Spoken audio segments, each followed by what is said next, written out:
Hello sir, हम लोग webinar 3 o'clock को स्टार्ट करेंगे, 3 to 4 है। तो वो कृपया करके आप जाइएगा नहीं। कुछ और लोग कुछ जुड़ेंगे हमारे साथ, इसलिए हम लोग वेट कर रहे हैं। धन्यवाद।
सर हम लोग मीटिंग एग्जैक्टली 5 मिनट में स्टार्ट करेंगे, कृपया करके जाइएगा नहीं।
नमस्कार आप सभी लोगों को। मैं संदीप दुबे एनसीडीएक्स की ओर से आप सभी का स्वागत करता हूं। एनसीडीएक्स आज हम लोग जानेंगे कि वायदा बाजार में किससे ट्रेड किए जाते हैं और ये वायदा बाजार के को लेकर के किन किन चीज़ों का ध्यान रखना है हम सभी को जब हम वायदा बाजार में ट्रेड करने के लिए आगे बढ़ते हैं। तो आइए चलिए स्टार्ट करते हैं आज की मीटिंग। ये छोटा सा डिस्क्लेमर है, ये वेबिनार ओनली एजुकेशनल पर्पस है, अगर आपको इसके अतिरिक्त और कोई जानकारी चाहिए तो आप अपने NCDX एट टास्कस की ओर से को बात कर सकते हैं और या फिर प्रोफेशनल एडवाइस भी ले सकते हैं।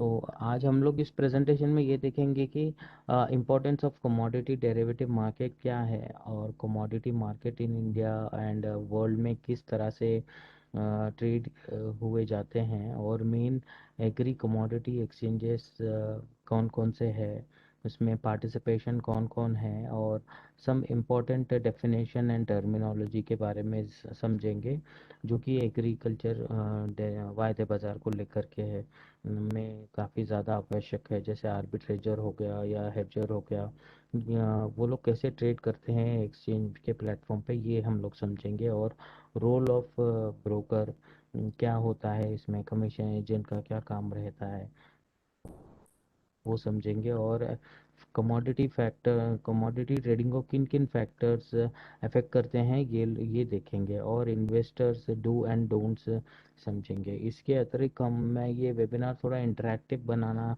चाहता हूँ। मैं कुछ क्वेश्चंस बीच में टॉपिक वाइज मैं शेयर डालूंगा। आप अपने नियमित लिखित चार आंसर्स में से कोई भी एक आंसर उसका करेक्ट आंसर होता है तो आप अपने चैट बॉक्स में उसका आंसर दे सकते हो या फिर अनम्यूट कर करके बात कर सकते हो। चलिए आगे बढ़ते हैं।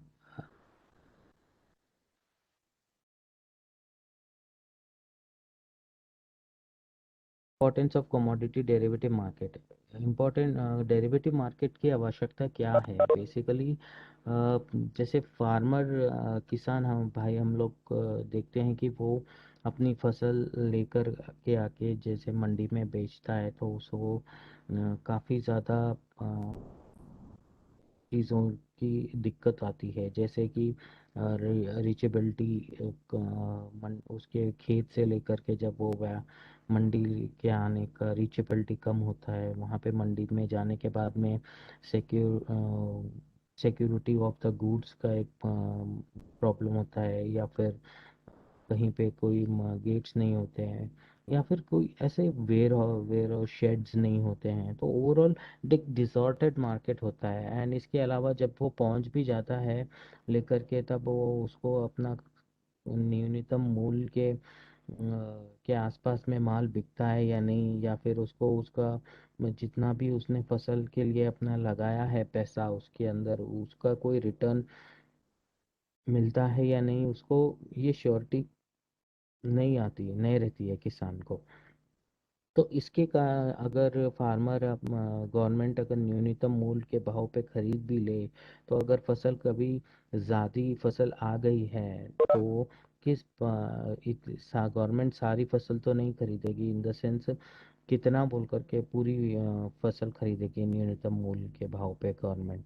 तो ओवरऑल फार्मर को काफ़ी सारे दिक्कतें हैं उसका रिटर्न जो वो इन्वेस्ट करता है अपने फसल के ऊपर उसका रिटर्न आने के लिए। तो अ, एक आवश्यकता होती है कि प्राइस वोलेटिलिटी के कारण एक अदर अल्टरनेटिव मार्केट जो फार्मर के लिए अवेलेबल हो जाके वहाँ पे उसका करेक्ट भाव मिले, करेक्ट प्राइजेस मिले उसको, और क्या किस रेट पे बेचना है उसको वो गाइडेंस मिले। एंड उसके अलावा वो अपनी फसल एक अल्टरनेटिव ट्रांसपेरेंट मार्केट की काफ़ी ज़्यादा आवश्यकता है। तो इस ये अल्टरनेटिव ट्रांसपेरेंट मार्केट जो NCDX प्रोवाइड करता है, जो कि टेक्नोलॉजिकली ड्रिवन मार्केट है, और ट्रांसपेरेंट मार्केट है, जो कि फार्मर के लिए काफ़ी ज़्यादा उपयुक्त है उसको करेक्ट प्राइस दिलाने के लिए, जहाँ पे प्रॉपर प्राइस डिस्कवरी की जा सकती है जो भी प्रोड्यूस फार्मर का होता है उसकी। तो आगे बढ़ते हैं, हम लोग देखेंगे कि कमोडिटी मार्केट में कैसे ट्रेड किया जाता है।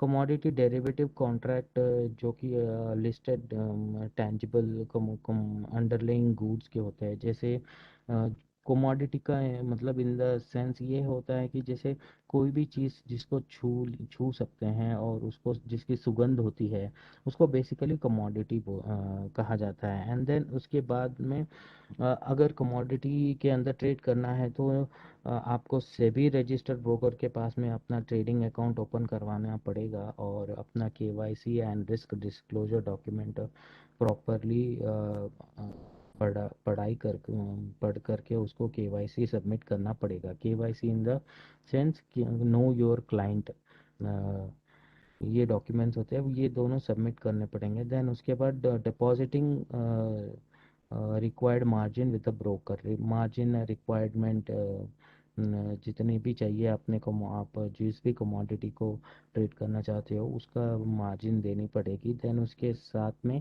आपको अकाउंट फ्यूचर मार्केट में ट्रेड करने के लिए एक बैंक अकाउंट होना चाहिए अब की आवश्यकता है, और ENWR अकाउंट की आवश्यकता है। ENWR अकाउंट जो कि वेयर हाउसिंग से related electronic negotiable warehouse receipt है, जो कि कोई भी रिपोजिटरी पार्टिसिपेंट ओपन कर सकता है, या फिर कोई भी बैंक भी रिपोजिटरी पार्टिसिपेंट होता है तो वहाँ पे भी अपना अकाउंट ओपन करवा सकते हो। तो आगे बढ़ते हैं। जैसे evolution of the commodity exchanges, कैसे कमोडिटी या वायदा बाजार आया है, थोड़ा इसके बारे में हिस्ट्री जानेंगे थोड़ा। जैसे वर्ल्ड वाइज की अगर बात करेंगे तो पहले इलेक्ट्रॉनिक ट्रेडिंग नहीं होती थी, ओनली वेरोज रिसिप्ट ही ट्रेड होती थी, जो कि 1848 के पहले तक। फिर उसके बाद में 1848 के पहले तक जो वेरोज रिसिप्ट ट्रेड होती थी वो चिकागो बोर्ड ऑफ ट्रेड में 1848 में फर्स्ट टाइम इलेक्ट्रॉनिक प्लेटफॉर्म पे ट्रेडिंग होना स्टार्ट हुई है, जो कि आगे चल करके 2007 में CME ग्रुप बन गया है, सीबॉट एंड CME ग्रुप बन गया है। अभी अगर इंडिया की बात करेंगे तो 1875 में बॉम्बे कॉटन ट्रेड एसोसिएशन होता था, जहाँ पे कॉटन ट्रेड किया जाता था। और उसके बाद हापुड़ चेंबर ऑफ कॉमर्स में वीट ट्रेड किया जाता था। इस तरह से चलते चलते forward contract regulation act form हुआ है।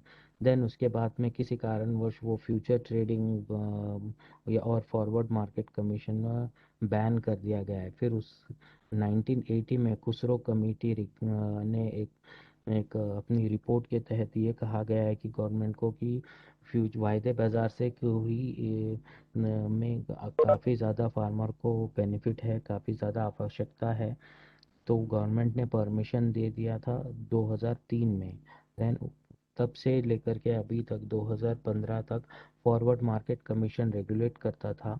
2015 में सेबी के साथ में फॉरवर्ड मार्केट कमीशन मर्ज हुआ है। अभी सारे कमोडिटी एक्सचेंज को security exchange board of India regulate करता है। तो ग्लोबली कमोडिटी एक्सचेंजेस कौन कौन से हैं ग्लोबली, अगर देखेंगे तो leading commodity exchanges in USA, Chicago board of Chicago mercantile exchange, Kansas city board of trade, New York board of trade and New York mercantile exchange, ये सारे USA में हैं जो कि कमोडिटी ट्रेडिंग ऑफर करते हैं। उसी तरह से UK में लंदन मेटल एक्सचेंज है जो कि मेटल में ट्रेडिंग फ्यूचर ट्रेडिंग ऑफर करता है। चाइना में DEC है जो कि most of the agriculture commodities में वो ट्रेडिंग ऑफर करता है। उसी तरह से अगर भारत की बात करेंगे तो भारत में नेशनल कमोडिटी एक्सचेंज है जो कि NCDX मोस्ट एग्रीकल्चर कमोडिटी में फ्यूचर ट्रेडिंग ऑफर करता है। मल्टी कमोडिटी एक्सचेंज है, उसी तरह से इंडियन ICEX है, और अभी हाल ही में BSE और नेशनल स्टॉक एक्सचेंज भी कमोडिटी ट्रेडिंग ऑफर करते हैं। एंड ये कमोडिटी से जो ट्रेडिंग प्लेटफॉर्म पे ऑफर की जाती है, जो कि बार्ली, कैस्टर सीड, चना, गवार गम, गवार सीड, हम देख सकते हैं सारे स्पाइसेस और ऑयल सीड कॉम्प्लेक्स, गवार कॉम्प्लेक्स सारे कवर्ड है इसमें। तो बहुत सारे कमोडिटीज है जिसमें कमोडिटी ट्रेडिंग फ्यूचर्स प्लेटफॉर्म पे ट्रेडिंग ऑफर की जाती है, यहाँ पे हर फार्मर अपना इस चीज़ का लाभ उठा सकता है। तो अभी अभी तक हम जैसे मैंने पहले कहा था, ये थोड़ा इंटरेक्टिव सेशन बनाने के लिए हम लोग एक बीच बीच में कुछ क्वेश्चंस पूछेंगे, तो इसलिए अभी तक जो भी टॉपिक मैंने कवर किया है उसके तहत ये क्वेश्चन रहेगा, जो कि who regulate the commodity derivative market in India. A RBI, B IRDA and C PFRDA और डी सेबी। तो आप अपने इनमें से कोई भी एक करेक्ट आंसर है, और इनमें से आप अपने चैट बॉक्स में इसका आंसर लिख कर के मुझे दे सकते हैं।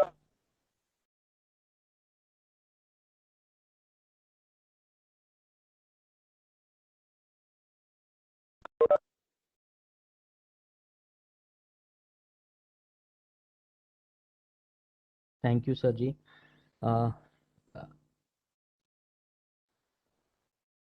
थैंक यू श्रीनिवास, आपने अपना आंसर दिया है, जो कि करेक्ट आंसर है D, security exchange board of India ही रेगुलेट करता है मार्केट को, ऑल द कमोडिटी एक्सचेंज को।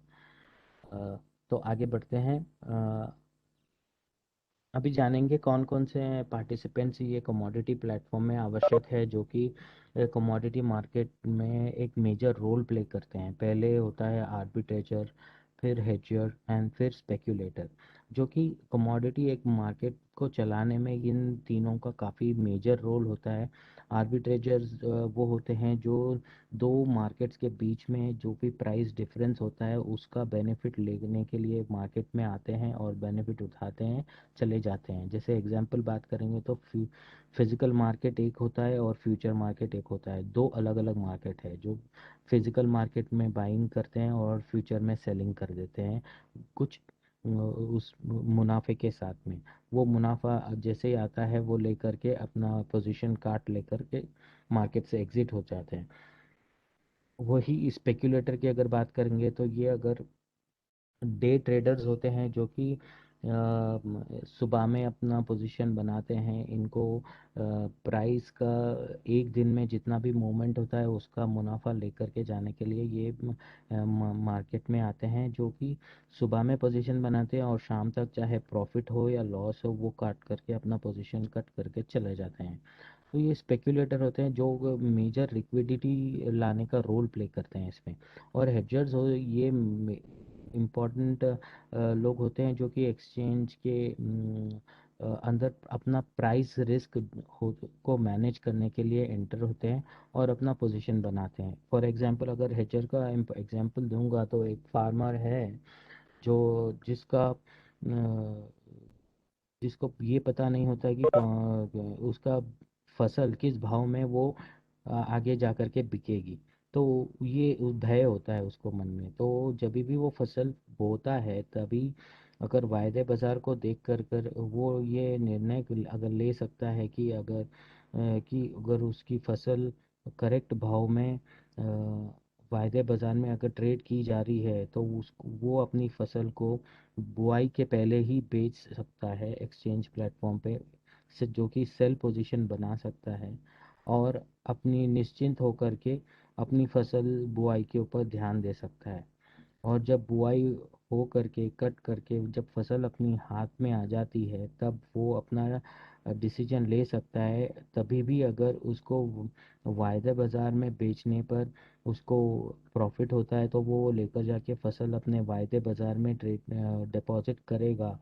अगर उसको ये लगता है कि अगर हाजिरी बाज़ार यानी कि जो मंडी है उसमें जाकर के अगर बेचेगा तो अगर वहाँ पे फ़ायदा मिल रहा है तो वायदे बाजार में जो सेल पोजीशन बनाई वो काट लेगा और मंडी में जाकर के बेच देगा।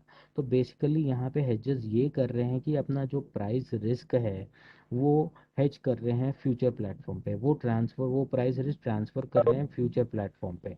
तो इस तरह से प्रोसेसर्स भी सेम काम करते हैं, जो उनको पता होता है कि रॉ मटेरियल कब आवश्यकता होती है। जब भी सीज़न के टाइम पे वो अपना रॉ मटेरियल के प्राइसेस अगर ऊपर जाएंगे या फिर जाएंगे बोल करके अगर उनका मन है, यानी उनके पास अगर कोई किसी प्रकार की सूचना है, उनको लगता है कि प्राइसेस ऊपर जाने वाले हैं, तो वो फ्यूचर में पोजीशन बाय पोजीशन बनाकर रखते हैं अपनी। और जब भी आवश्यकता पड़ती है प्रोसेसिंग के लिए, तब वो देखते हैं कि अगर हाजिरी बाजार से खरीदने पर माल अगर सही मिलता है तो वो फिर हाजिरी बाजार से खरीदेंगे, वरना और फ्यूचर की पोजीशन काट लेंगे, वरना फ्यूचर में बाइंग कर लेंगे और फ्यूचर से मालूम ले लेंगे। तो ओवरऑल ये हेजेस होते हैं जो कि इम्पोर्टेंट अपना प्राइस रिस्क ट्रांसफ़र करते हैं, जो एक्सचेंज प्लेटफॉर्म पे या फिर उनकी उनके प्राइस रिस्क मैनेज करने के लिए, जो ये प्राइस रिस्क मिटिगेशन टूल है, जो कि एक्सचेंज में काफ़ी ज़्यादा फार्मर्स को और प्रोसेसर्स को बेनिफिट होता है। तो आगे बढ़ते हैं। इसको देख composition composite of commodity derivative ecosystem. Commodity exchanges के बारे में तो हम लोगों ने जान लिया है। क्लियरिंग कॉरपोरेशन के बारे में ये होता है। क्लियरिंग कॉरपोरेशन जैसे कोई भी पोजीशन होती है, कोई भी अपने एक्सचेंज प्लेटफॉर्म पे पोजीशन लेते हैं, तब वो पोजीशन को मॉनिटर करते हैं, मार्जिन कलेक्शन करते हैं, और पे इन पे आउट का जो होता है वो देखते हैं, और डिलीवरी क्लियरिंग एंड सेटलमेंट को देखते हैं, डिलीवरीज करवाते हैं। क्लियरिंग कॉरपोरेशंस का ये ज़्यादा काम होता है। और रिपोजिटरी वो होते हैं जो ENWR का, जो वेयर हाउस में माल आता है उसका ENWR रिसिप्ट जनरेट करती है। उसके ऊपर अगर किसी को प्लेज फाइनेंसिंग चाहिए तो वो फाइनेंस करवाती है, एंड देन लोन दिलवाती है। और रिपोजिटरी ये बेसिकली WDRA के अंतर्गत रेगुलेटरी डब्ल्यू इसको रेगुलेट WDRA करता है, और जो कि फिजिकल गुड्स को इलेक्ट्रॉनिक फॉर्मेट में करने का काम करती है बेसिकली रिपोजिटरीज। और एडिशनल स्टेक होल्डर्स की बात करेंगे तो क्लियरिंग कॉरपोरेशन का, जैसे हम लोगों ने बताया है कि अभी जैसे इनका काम होता है मार्जिन कलेक्ट करना और डिलीवरी ऑनर करना। उसी तरह से वेरो सर्विस प्रोवाइडर होते हैं जो कि माल अपने एक्सचेंज में जो भी सेल पोजीशन लेता है, वो जब माल लेकर आके एक्सचेंज के वेयर हाउस में डिपॉजिट करता है, तो वेरो सर्विस प्रोवाइडर वो स्टॉक को मेंटेन करना है, क्वालिटी क्वांटिटी की गारंटी, फ्यूमिगेशन कैसे कर लेने का है। ये सारे काम WSP, इससे कि वेरोस का वेरोजिंग पार्ट, वे जो WSP वेरो सर्विस प्रोवाइडर होता है वो हैंडल करता है, एंड जो कि WDRA के अंतर्गत वाले ही वेरोजिंग डेवलपमेंट रेगुलेटरी अथॉरिटी के द्वारा जिसके भी पास में लाइसेंस होता है, वो ही अपना NCDX का सर्विस प्रोवाइडर बन सकता है, वेरो सर्विस प्रोवाइडर बन सकता है। और इसी तरह से NABL के थ्रू जो भी क्वालिटी एसेइंग का सर्टिफिकेट जिस भी लैब के पास होता है, तो वो NABL ऑथराइज्ड होते हैं। तो वो लोग एसेइंग करते हैं अपने NCDX में जितने भी गुड्स डिपॉजिट होते हैं, वो उन उस चीज़ का क्वालिटी टेस्टिंग करते हैं, और या जो कि NCDX के पैरामीटर के हिसाब से है या नहीं, वो निर्धारित करते हैं। और ये प्राइस पोलिंग एजेंसीज वो होती है जो कि काफ़ी ज़्यादा आवश्यक होता है। ये प्राइस NCDX हाजिरी मार्केट का प्राइस, कोई भी कमोडिटी का जो भी NCDX के में ट्रेड किए जाते हैं, उसका अंडरलाइंग का प्राइस हम लोग एक्सचेंज के वेबसाइट पे डिस्प्ले करते हैं। जो ये प्राइस पोलिंग एजेंसीज पोल करती हैं मंडीज में बात करके। और ये प्राइस स्पॉट प्राइस जो डिस्प्ले करते हैं हम लोग, वो काफ़ी ज़्यादा आवश्यक हो जाता है, जो तब फाइनल सेटलमेंट प्राइस करने के लिए को लेकर के, या फिर डेली सेटलमेंट प्राइसिंग करने के लिए।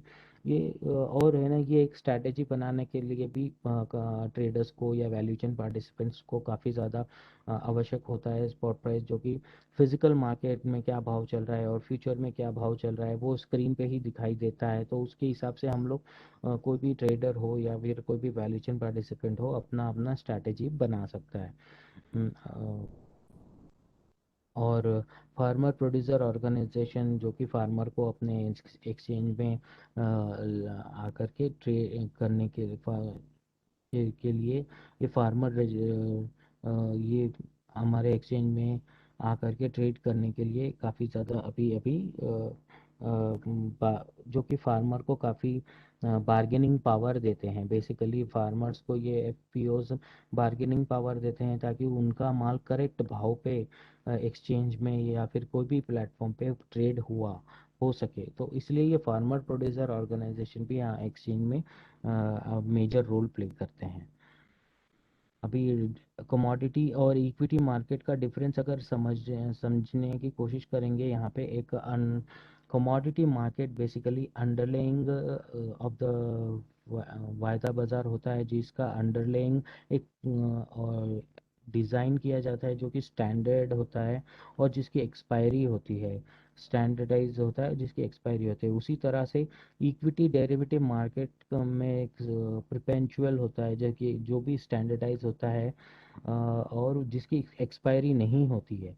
इक्विटी मार्केट में सपोज आप कोई भी शेयर ले लीजिए, जैसे टाटा मोटर्स ले लो या फिर रिलायंस का शेयर ले लो, जिसका उसका कोई एक्सपायरी नहीं होता है। वो शेयर चलता ही जाता है शॉर्ट टर्म लॉन्ग टर्म के लिए आप। लेकिन वैसे डेरिवेटिव मार्केट में नहीं होता है ये। डेरिवेटिव मार्केट में जिसका अंडरलेइंग होता है उसका या और जो जिसका फ्यूचर कॉन्ट्रैक्ट होता है उसका एक एक्सपायरी होता है, जो कि एनसीडीएक्स का measure of the commodities every month 20 तारीख को एक्सपायर होते हैं। और अंडरलिंग मार्केट की बात करेंगे तो अगर कमोडिटीज़ में फ्रैगमेंटेड मार्केट होता है, जो कि जहाँ पे प्राइस ओपेसिटी ज़्यादा होती है, क्योंकि ये एग्रीकल्चर मार्केट से रिलेटेड है। क्योंकि आज एक मंडी में एक प्राइस होता है तो कल दूसरी मंडी में कोई दूसरा प्राइस होता है उसी कमोडिटी का। मतलब वो प्राइस वेरिएशन होते रहते हैं, ये फ्रैगमेंटेड मार्केट्स रहते हैं। एंड ऑर्गेनाइज्ड प्राइस नोन होता है यहाँ। अगर इक्विटी मार्केट की अगर बात करेंगे तो यहाँ पे ऑर्गेनाइज्ड होता है। कोई भी शेयर का प्राइस अगर आप देखेंगे तो उसका प्राइस प्रॉपरली सभी को पता होता है, कि रिलायंस का प्राइस क्या चल रहा है, टाटा मोटर्स का क्या प्राइस चल रहा है, या फिर कि कोई भी एसबीआई का प्राइस क्या चल रहा है। तो इस तरह से कोई भी शेयर का प्राइस इजीली पता कर सकते हो आप इक्विटी मार्केट में। बट कमोडिटी मार्केट में इसी तरह से नहीं होता है, जो कि हर मार्केट को में अलग अलग एक ही कमोडिटी का प्राइस हर मार्केट में अलग अलग होता है।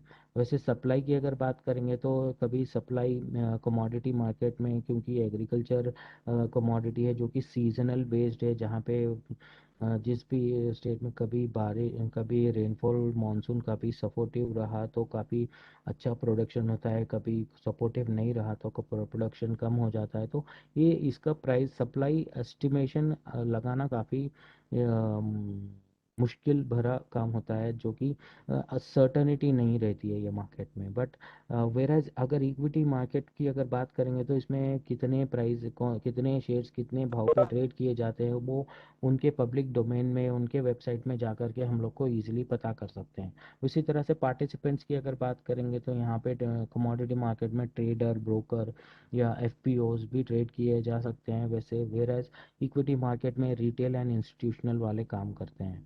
वो सेटलमेंट कमोडिटी मार्केट में physical settlement of the goods होता है, वेराज इक्विटी मार्केट में डीमैट में सेटलमेंट किया जाता है।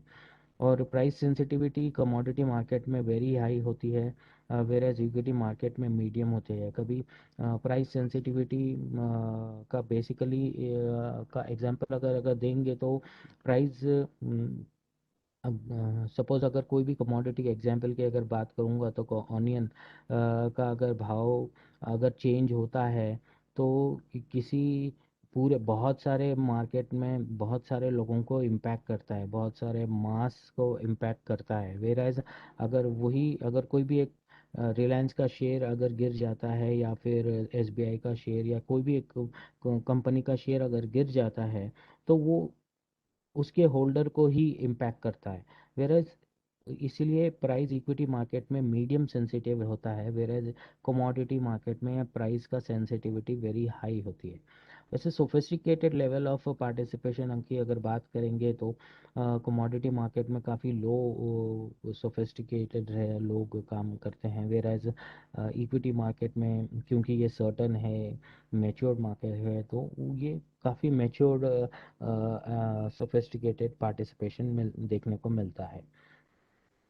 तो सेकंड हम लोग सेकंड क्वेश्चन की तरफ बढ़ते हैं, जो कि ये ऑलरेडी कवर किया गया है। Whether SEBI regulate spot market commodity trading also. क्या सेबी स्पॉट मार्केट भी रेगुलेट करता है, जैसे वायदा बाजार को रेगुलेट करता है, सेबी स्पॉट मार्केट को भी रेगुलेट करता है? ए यस हाँ, बी नो नहीं करता है, सी पता नहीं, और डी प्रोबेबली यस शायद करता है। तो इनमें से कोई एक आंसर करेक्ट है तो आप प्लीज़ इनका जवाब चैट बॉक्स में दे सकते हो। No. Thank you Vikram ji.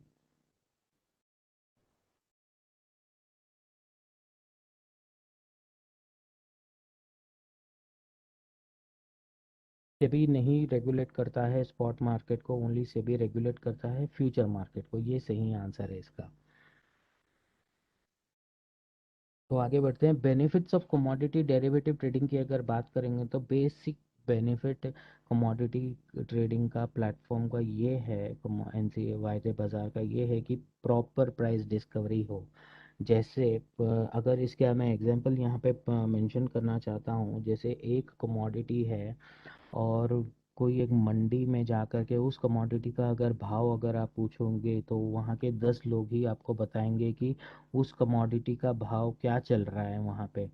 क्योंकि वो 10 लोग ही वहाँ पे बिड डालते रहते हैं, बिड और आस्क करते रहते हैं, बाई और सेल करते रहते हैं। वेयर एज वहाँ पे प्रॉपर प्राइस डिस्कवरी नहीं होती है, क्योंकि वो 10 लोगों के अंदर ही घूमता रहता है प्राइस। वेयर एज अगर वही कमोडिटी को अगर फ्यूचर ट्रेडिंग प्लेटफॉर्म में अगर हम लोग ट्रेड करवाते हैं, जिसका वायदा बाजार में अगर ट्रेड होता है, तो पैन इंडिया के जितने भी हमारे ऑनलाइन ट्रेडिंग प्लेटफॉर्म यूज़ करने वाले मेंबर है, ट्रेडर्स है, वीसीपीज है, कॉरपोरेट्स है, ये सारे लोग वो कमोडिटी का प्राइस को लेकर बिड करते रहते हैं, जो कि प्रॉपर परफेक्ट कंपटीशन होता है एक कमोडिटी के लिए। और जब इतना परफेक्ट कंपटीशन के बाद में जो भी प्राइस उभर के आता है, उसको प्राइस डिस्कवरी कहते हैं। जो वो एक्यूरेट होता है वो उस कमोडिटी के लिए वो प्राइस, तो इसको प्राइस डिस्कवरी कहते हैं, जो कि ऑनलाइन ट्रेडिंग प्लेटफॉर्म ही में ही संभव है। अ, और और elimination of counter party risk की अगर बात करेंगे, तो एक काउंटर पार्टी अगर फिजिकल मार्केट में हम लोग को ये भय होता है कि मैंने किसी से फॉरवर्ड कॉन्ट्रैक्ट कर लिया है, बट वो मेरे को माल आएगा या नहीं आएगा, मेरे में इस तरह का क्वालिटी वाला माल आएगा या फिर मेरे मेरे को पैसे आएंगे या नहीं आएंगे, वो ये भय होता है। अगर दो बाइलेटरल अगर ट्रेड करते हैं दो पार्टीज के बीच में, एक दूसरे के ऊपर कहीं ना कहीं एक छोटा सा डाउट होता है कि भाई मैं माल देगा तो किस तरह से देगा, पैसे में से बरोबर देगा या नहीं देगा, कितने दिन में देगा।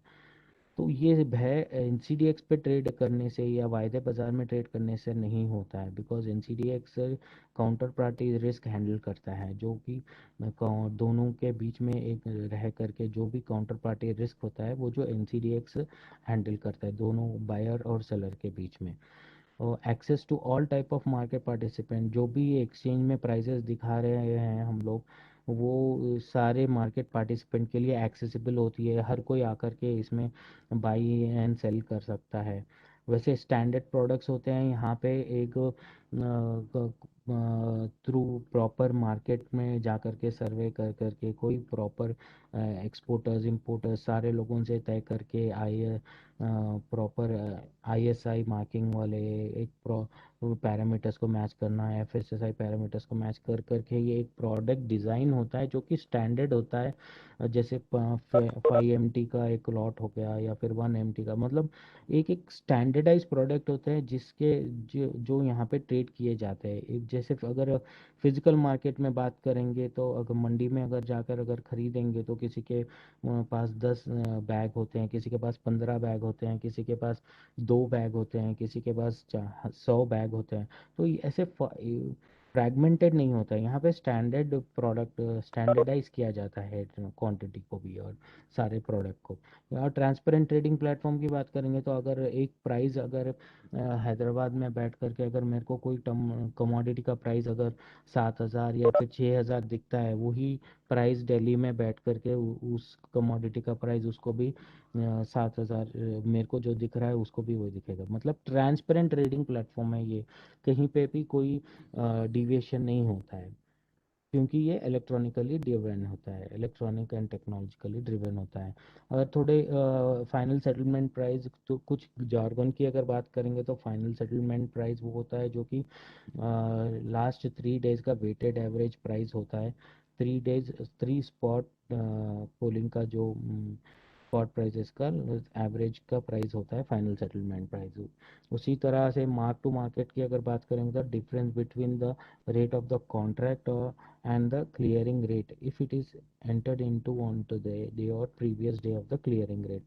और जो भी जिस भी दिन में पोजीशन बनाते हो उस दिन का डेली सेटलमेंट प्राइस और आपने जो पोजीशन बनाया है उसका वो प्राइस का दोनों का डिफरेंस का मार्क टू मार्केट कहा जाता है। और वो या अगर प्लस में है तो आपके अकाउंट में क्रेडिट हो जाएगा, अगर माइनस में है तो आपके अकाउंट से डेबिट हो जाएगा। बेसिकली ये मार्क टू मार्केट का मार्जिन कहा जाता है। इसको ऑफसेट बोले का मतलब ये होता है कि जो भी आपने पोजीशन लिया है, अगर बाई पोजीशन लिया है तो उसका अपोजिट पोजीशन बना करके आप मार्केट से एग्जिट हो सकते हो। इसको ऑफसेटिंग ऑफ द कॉन्ट्रैक्ट बोलते हैं। और स्टैगर्ड डिलीवरी मैकेनिज्म की अगर बात करेंगे तो ये इट इज़ ए प्राइस हो जो लास्ट कॉन्ट्रैक्ट एक्सपायरी के 5 days prior stagger delivery period start हो जाता है। और इसको ट्रेडिंग ये 5 डेज लास्ट 5 डेज का 5 days prior expiry of the 5 trading days को इसको स्टैगर डिलीवरी पीरियड बोलते हैं, जहाँ पे बायर और सेलर अपने गुड्स को एक्सचेंज, जिसको भी गुड बाइंग जिसने भी बाई किया है उसके अकाउंट में गुड जाएंगे और जिसने भी सेल किया है उसके अकाउंट में पैसे आएंगे। तो बाई ये जो ट्रांजेक्शन होता है T+2 डेज का, ये स्टैगर डिलीवरी पीरियड में ही काफ़ी ज़्यादा होता है। और कमोडिटी इंडेक्स जो हाल हाल ही में NCDX को मतलब फ्यूचर ट्रेडिंग एग्री इंडेक्स का अप्रूवल मिला है, जो कि गवार डेक्स और सोया डेस्क का। तो ये जल्द ही एक्सचेंज में ट्रेडिंग किए जाएंगे। जैसे वैसे ऑलरेडी एग्री डेक्स हमारे यहाँ पे ऑलरेडी ट्रेडिंग किया जाता है। कंपलसरी डिलीवरी की अगर बात करेंगे तो मोस्ट ऑफ द कॉन्ट्रैक्ट्स अपने कंपलसरी डिलीवरी होता है, जहाँ पे buyer can not default on exchange platform. Buyer ने एक बार बाई कर लिया तो उस वो डिफ़ॉल्ट नहीं कर सकता है, और वो अपना किसी भी तरह से अगर उस पोजीशन स्टैगर डिलीवरी में उसको माल उठाना ही पड़ता है। वेरेज सेलर ऑप्शन में उसको ऑप्शन दिया जाता है कि वो सेल करेगा या नहीं करेगा। अगर सेल करना नहीं होता है तो कुछ पेनल्टी दे करके निकल जाएगा। तो इस इंटेंशन मैचिंग आजकल काफ़ी कम कॉन्ट्रैक्ट्स में है।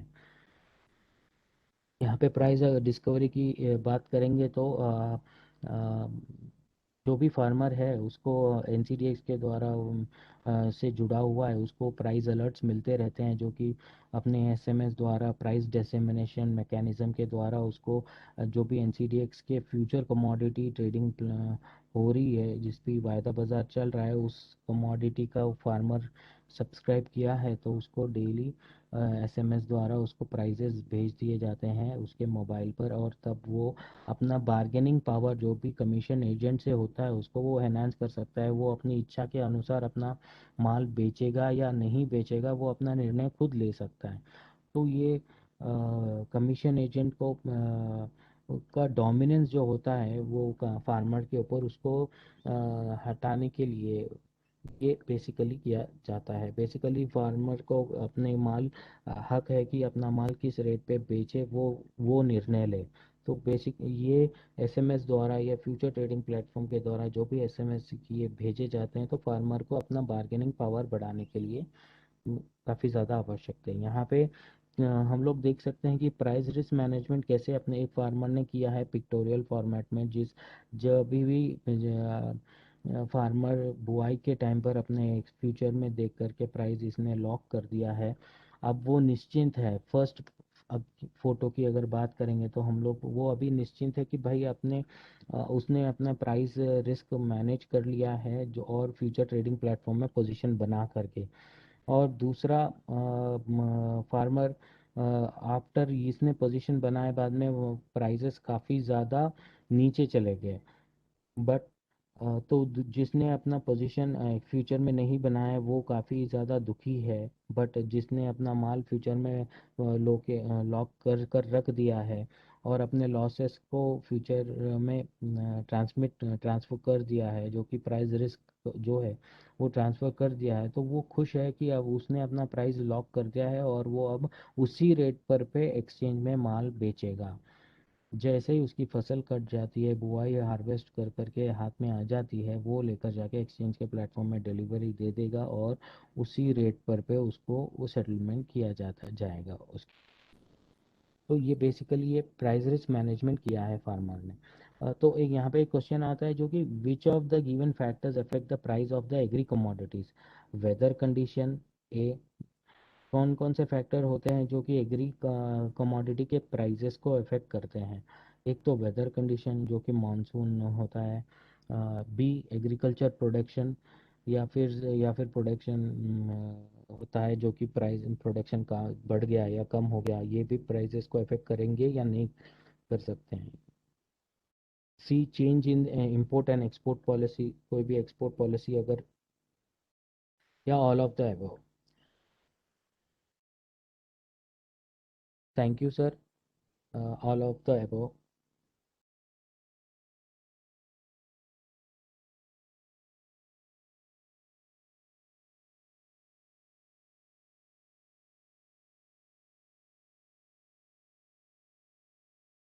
थोड़े की फैक्टर्स हम लोग कॉन्ट्रैक्ट स्पेसिफिकेशन के लिए के बारे में जानेंगे हम लोग। जैसे कॉन्ट्रैक्ट स्पेसिफिकेशंस दो तरह के होते हैं, एक तो ट्रेड पैरामीटर्स होते हैं और एक रिस्क पैरामीटर्स होते हैं। ट्रेड पैरामीटर्स यानी जो कि बेसिस सेंटर होता है, वो बेसिस सेंटर यानी कि जो जहाँ पे मैक्सिमम सप्लाई आती है कोई भी कमोडिटी की, जहाँ पे abundant of the goods availability होते हैं, जहाँ पे सप्लाई ज़्यादा होती है, जो कि कंजप्शन सेंटर भी है और ट्रेडिंग सेंटर भी है।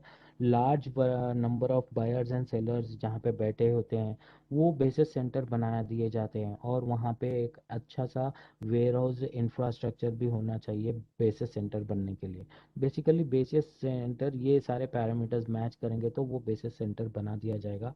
बेसिस वैरायटी एंड टेंडरेबल वैरायटी बोले तो वो वहाँ की जो भी ज़्यादा से ज़्यादा उस मंडी में आती है, ज़्यादा अवेलेबिलिटी है, जैसे अबंडेंट ऑफ द सप्लाई, कोई भी कमोडिटी का अगर हो तो वो बेसिस वैरायटी होती है, उसके लगभग सिमिलर वैराइटीज जैसे होते हैं जो वो की टेंडरेबल वैरायटी है वो होते हैं, जिसका जो प्रीमियम एंड डिस्काउंट पे भी एक्सचेंज में डिपॉजिट किया जा सकता है। जो trading unit and delivery unit जो कि 5 स्टैंडर्ड होता है हर कमोडिटी को, और कमोडिटी वाइज ये चेंज होते रहते हैं, बट एक ये स्टैंडर्ड होते हैं। टिक साइज यानी जो भी अगर आप ने बाई किया है तो 2 रुपए के मल्टीपल में ही आप, या फिर 1 रुपए के 50 पैसा के या 1 रुपए के मल्टीपल में ही आप नेक्स्ट ट्रेड डाल सकते हो, बिड डाल सकते हो। मतलब ये प्राइस डिफरेंस होता है जो कि आपका बायर और सेलर आपके बीच में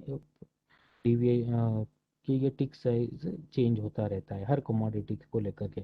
एडिशनल डिलीवरी सेंटर वो होता है जहाँ पे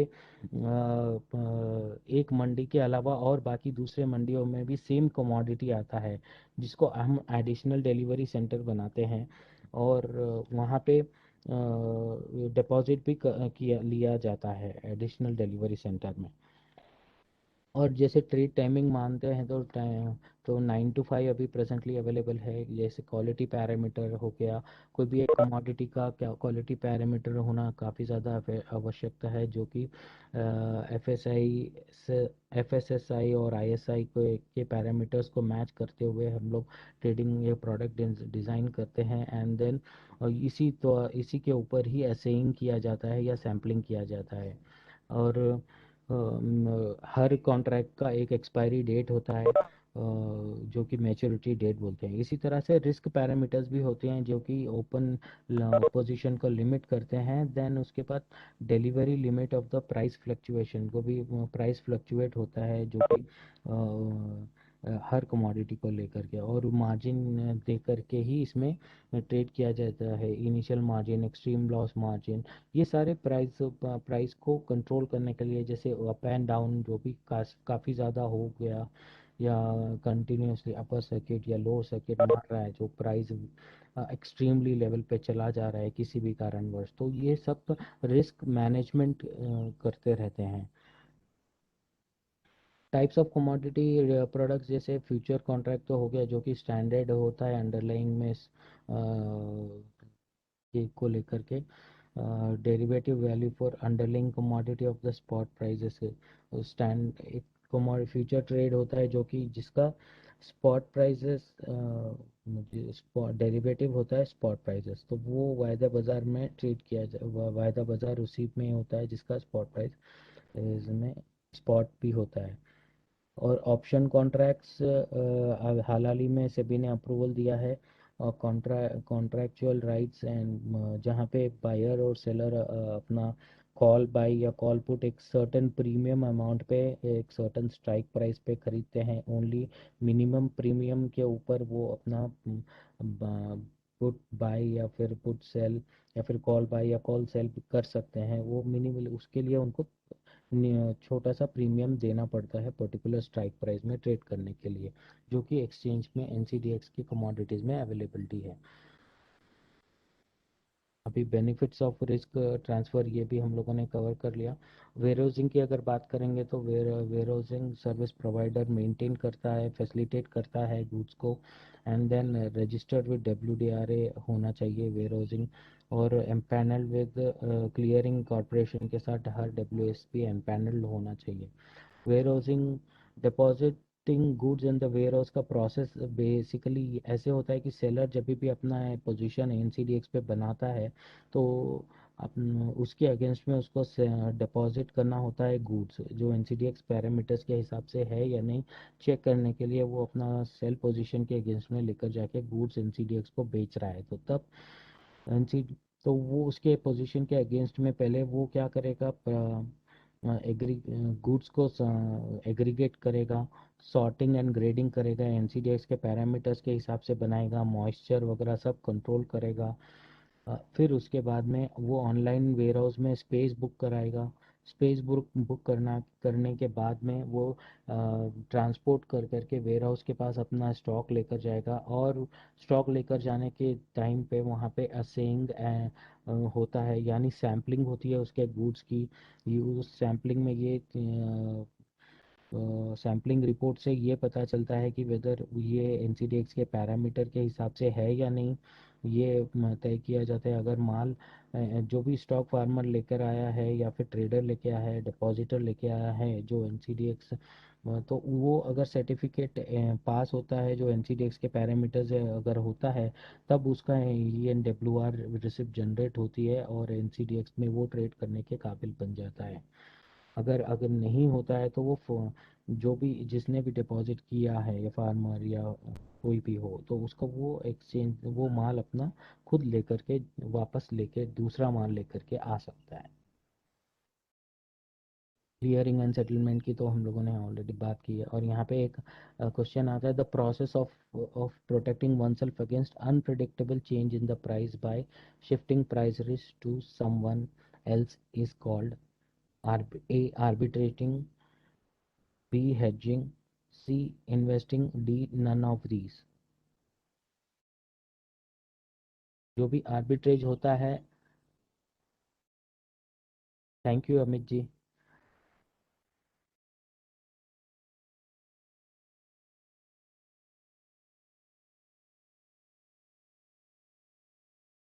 आ, हम लोग ऑलमोस्ट इस वेबिनार के अंत में आ गए हैं। अभी हम लोग ये जानेंगे कि इन्वेस्टिंग, सेफ इन्वेस्टिंग कैसे की जा सकती है। जैसे ये सेबी के गाइडलाइंस के हिसाब से ये क्या क्या किन किन चीज़ों पे हम लोग को ध्यान देना है, और किन किन चीज़ों को हम लोग करना चाहिए।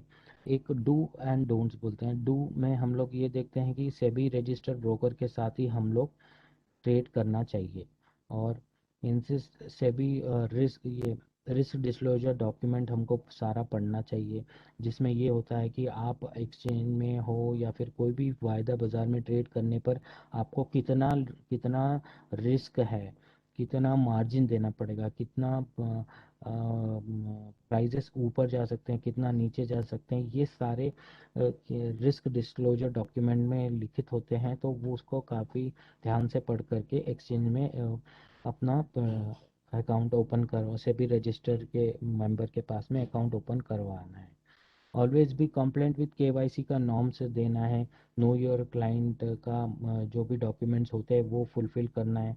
यूसीसी कोड अपना आने के जो भी सभी रजिस्टर्ड ब्रोकर रहता है वो आफ्टर ये डॉक्यूमेंट सबमिट करने के बाद यूसीसी कोड जनरेट करेगा, और इसी कोड के ऊपर सारे अपने ट्रेड वेरिफिकेशन आप ट्रेड चेक कर सकते हो कोई भी एक्सचेंज के वेबसाइट में जा कर के, कि उसके अगेंस्ट में आपने जितना जो भी पोजीशन बनाई है वो प्रॉपरली मेंबर मेंटेन कर रहा है या नहीं कर रहा है, प्रॉपर ट्रेड जा रहा है या नहीं जा रहा है एक्सचेंज के सर्वर को, ये चेक कर सकते हो। और इंसिस्ट ब्रोकर को हमेशा कॉन्ट्रैक्ट नोट के लिए इंसिस्ट करना है, और अपने genuinity of the trade verify करते रहना चाहिए। ये सारी चीज़ें करना चाहिए। और जो नहीं करना चाहिए वो है कि जो अभी लोग कॉल करके बताते हैं कि आपको हम लोग ये टिप्स देंगे, आप इसमें कॉल करो, इसमें काम करो, ये पोजीशन बनाओ, ये खरीद लो, वो बेच दो।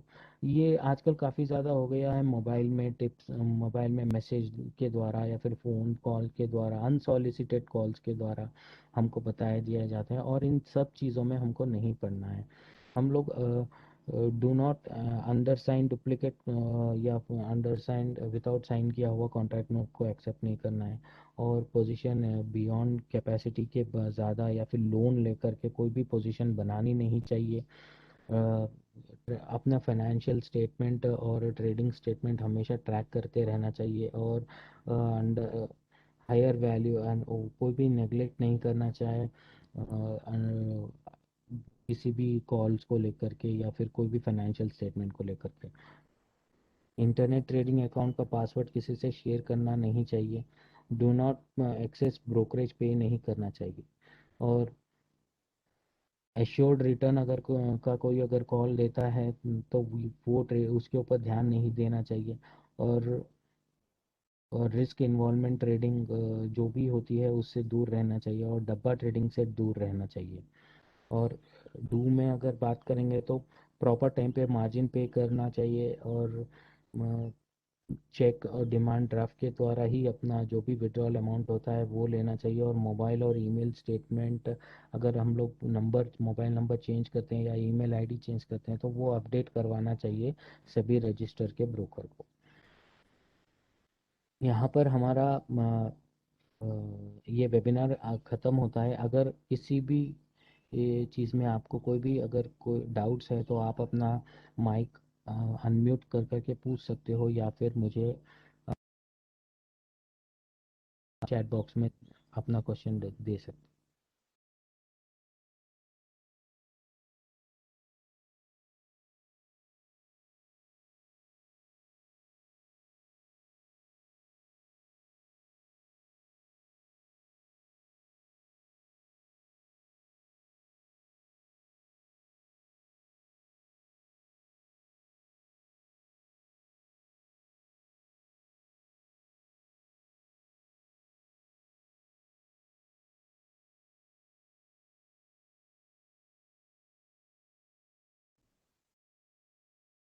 अगर किसी को कोई डाउट है, कोई प्रश्न पूछना है तो आपने चैट बॉक्स में लिख करके डाल सकते हो sir.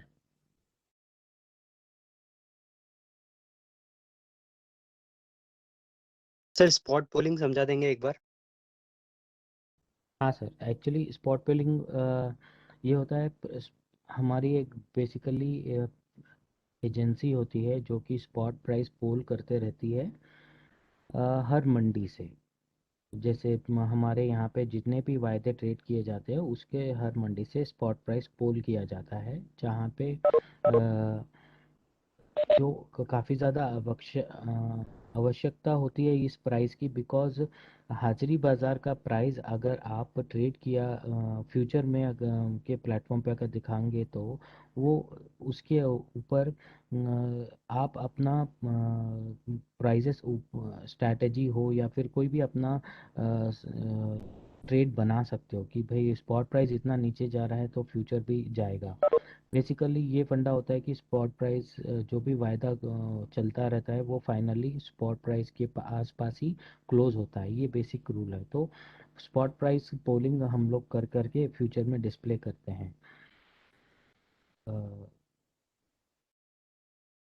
Okay sir, thank you.